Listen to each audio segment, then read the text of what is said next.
Halo sobat, izinkan kami memperkenalkan diri. Channel ini membahas kejadian-kejadian yang mengerikan yang terjadi pada suatu hubungan percintaan. Semoga channel ini bisa menghibur Anda. Terima kasih. Sobat Kisah Nyata, hari ini kita akan membahas sebuah kisah nyata dari Bandung, Jawa Barat. Kejadian ini terjadi pada tahun 2019. Ada wanita parubaya yang telah berkeluarga dan memiliki seorang suami. Namun perempuan ini suka berondong alias laki-laki muda yang dia temui di Facebook. Para laki-laki muda tersebut juga mencari perempuan yang ada di Facebook dengan tujuan tidak baik. Dalam kisah nyata ini, laki-laki tersebut berpura-pura bekerja sebagai pelayaran. Pertemuannya dengan laki-laki ini justru menjadi malapetaka bagi si perempuan. Yang mana pada akhirnya perempuan tersebut dihabisi oleh laki-laki ini yang dia temui dari Facebook, karena laki-laki ini tidak mau menikahinya. Bagaimana kisah nyata selengkapnya tentang kasus ini? Mari kita bahas di kisah nyata. Hari pelaku mutilasi yang korbannya ditemukan hangus terbakar di Banyumas, Jawa Tengah akhirnya berhasil diringkus Satuan Reskri Polres Banyumas Kamis malam. Sebelum mulai ke ceritanya, jangan lupa untuk subscribe channel ini dan share cerita ini ke teman-teman kalian, agar mereka juga mengetahui bahwa kisah nyata ini ada di kehidupan kita. Di suatu daerah, tepatnya di Cirenyi, Bandung, Jawa Barat, ada seorang wanita parubaya bernama Komsatun Wacidah, usianya 51 tahun. Dia menjalani kehidupan sehari-hari di suatu kompleks yang cukup nyaman bersama suaminya. Selain itu, mereka juga tinggal bersama anak-anaknya. Komsatun Wacidah bekerja sebagai aparatur sipil negara atau yang biasa disebut ASN di Kemenak Bandung. Dia tergolong perempuan aktif dan memiliki aktivitas yang padat. Dia bekerja mulai hari Senin sampai Jumat, lalu pergi pagi pulang malam hari. Walaupun begitu, Komsatun tetap bertanggung jawab melakukan kegiatan rumah sebagai seorang istri. Pada hari Sabtu dan Minggu, dia menyempatkan diri untuk berbaur dengan tetangga-tetangganya.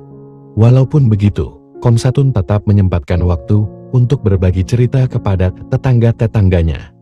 Sehingga kehidupan bermasyarakatnya sangat baik. Menurut tetangganya, Komsatun memiliki kepribadian yang terbuka dan hangat.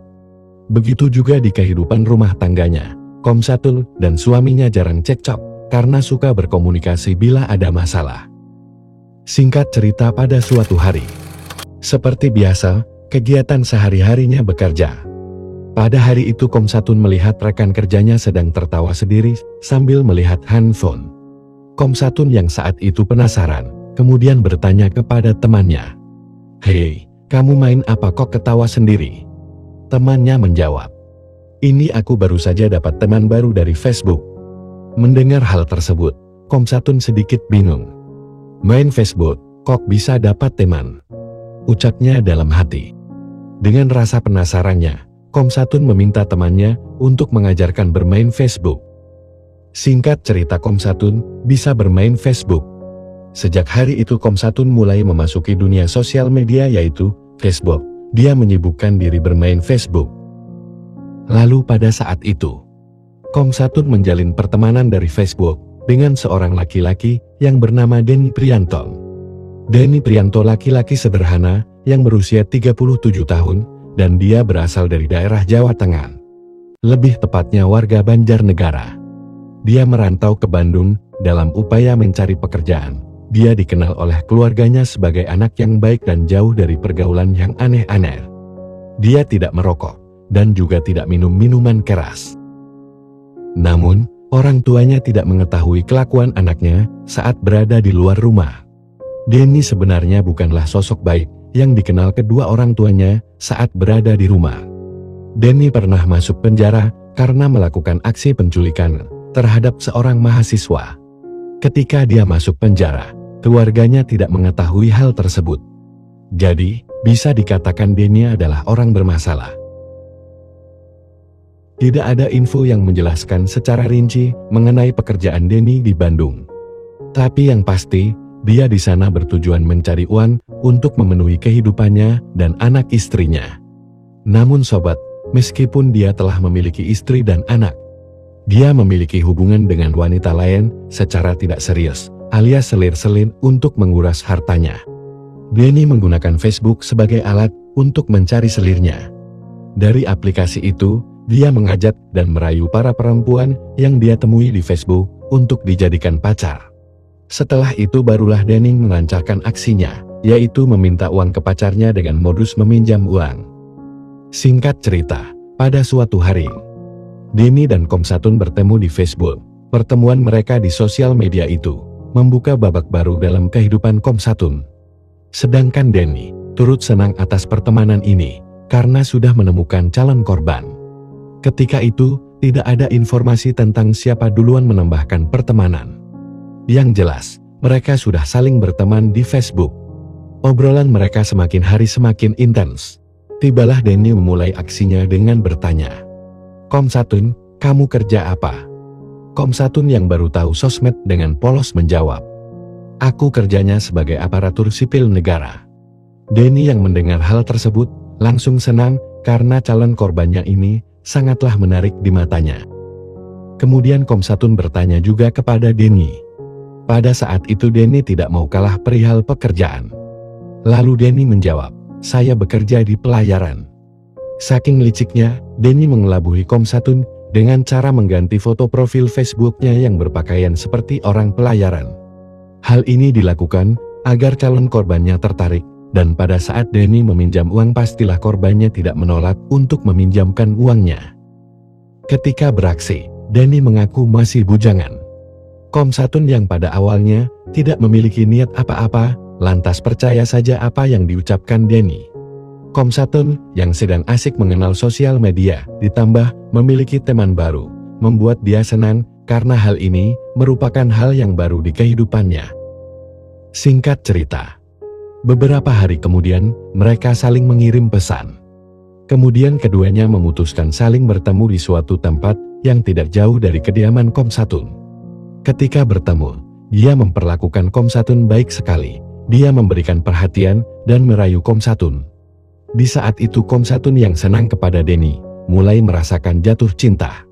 Setelah pertemuan itu, hubungan mereka semakin dekat, yang mana akhirnya mereka memutuskan untuk menjalin hubungan gelap. Agar hubungannya lebih mesra, Denny memutuskan untuk mengontrak di belakang lapangan futsal BSD. Semenjak Denny mengontrak, Komsatun sudah 4 kali main ke kediaman Denny, dan 4 kali juga mereka berdua berhubungan badan.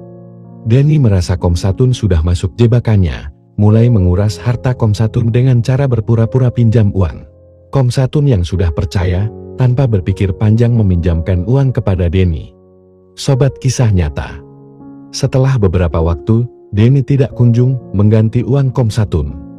Bahkan sampai titik di mana Komsatun menagih uangnya tersebut. Denny yang dari awal berniat buruk, dengan berbagai macam alasan akhirnya pun tidak membayar utangnya tersebut.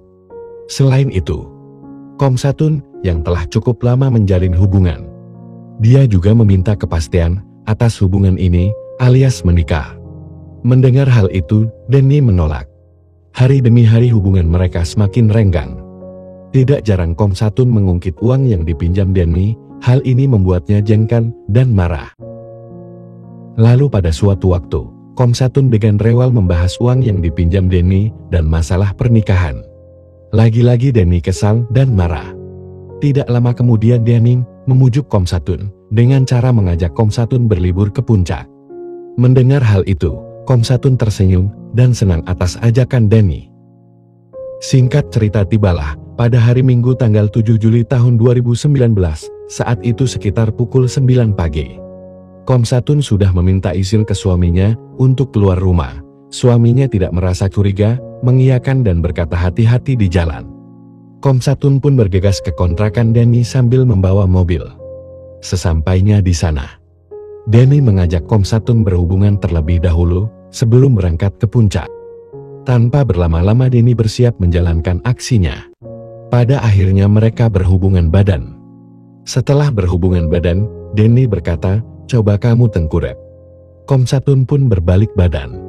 Tiba-tiba Denny memukulkan palu ke kepala Komsatun. Seketika Komsatun teriak kesakitan karena menerima pukulan palu berkali-kali. Dan pada akhirnya Komsatun meninggal dunia. Dini yang sudah gelap hati dan mata, memutuskan untuk memotong tubuh Komsatun. Pada saat itu, jasad Komsatun dibawa ke kamar mandi. Dini kemudian keluar membeli wadah. Saat itu, dia membeli 3 unit wadah plastik.